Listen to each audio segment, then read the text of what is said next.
33 ಲಕ್ಷ ಪರಿಶಿಷ್ಟ ಜಾತಿ ಅಭಿವೃದ್ಧಿ ಪ್ರಗತಿ ಕಾಲೋನಿಗೆ 33 ಲಕ್ಷ ಅನುದಾನ ಅಷ್ಟೇ ಬಿಡುಗಡೆ ಆಗಿರ್ತಕ್ಕಂಥದ್ದು. 200 ಹಳ್ಳಿಗಳಿಗೆ ನಾವು ಕೊಡಬೇಕು ಅಂತ ಅಧ್ಯಕ್ಷರೇ 15,000 ರೂಪಾಯಿ ಕೊಡಬೇಕು. ಒಂದೊಂದು ಹಳ್ಳಿಗೆ 15,000. 1 ಮೀಟರ್ ಚರಂಡಿ ಇವತ್ತು 2 ಮೀಟರ್ ಚರಂಡಿ ಮಾಡ್ಬೋದು, ನನಗೆ ಗೊತ್ತಿಲ್ಲ ಅಧ್ಯಕ್ಷರೇ.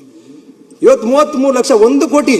ಈ 11 ವಿಧಾನಸಭಾ ಕ್ಷೇತ್ರಕ್ಕೆ 70 ಕೋಟಿ ಕೊಟ್ಬಿಟ್ಟು ವರ್ಣ ವಿಧಾನಸಭಾ ಕ್ಷೇತ್ರಕ್ಕೆ 14.25 ಕೋಟಿ ಕೊಟ್ಟಿದ್ದಾರೆ. ಟಿ ನರಸೀಪುರಕ್ಕೆ 8 ಕೋಟಿ 85 ಲಕ್ಷ ಕೊಟ್ಟಿದ್ದಾರೆ. ಚಾಮರಾಜ ಕ್ಷೇತ್ರಕ್ಕೆ 5 ಕೋಟಿ ಕೊಟ್ಟಿದ್ದಾರೆ. ನರಸಿಂಹರಾಜ ಕ್ಷೇತ್ರಕ್ಕೆ 4 ಕೋಟಿ ಕೊಟ್ಟಿದ್ದಾರೆ ಅಧ್ಯಕ್ಷರೇ. ಹುಣಸೂರು ವಿಧಾನಸಭಾ ಕ್ಷೇತ್ರಕ್ಕೆ ಕೊಟ್ಟಿರ್ತಕ್ಕಂಥದ್ದು 1 ಕೋಟಿ. ನನಗೆ ಗೊತ್ತಿಲ್ಲ ಅಧ್ಯಕ್ಷ ಯಾಕೆ ಈ ತಾರತಮ್ಯ ಮಾಡ್ತಾ ಇದ್ದಾರೆ ಅಂತಕ್ಕಂಥದ್ದು. ಕಳೆದ ಅಧಿವೇಶನದಲ್ಲಿ 70 ಕೋಟಿ ಅನುದಾನವನ್ನ ಕೊಟ್ಟಿದೆ, ಅದ್ರಲ್ಲಿ 1 ಕೋಟಿ ಅದರೊಳಗೆ ಬಿಡುಗಡೆ ಆಗಿರ್ತಕ್ಕಂಥದ್ದು 33 ಲಕ್ಷ.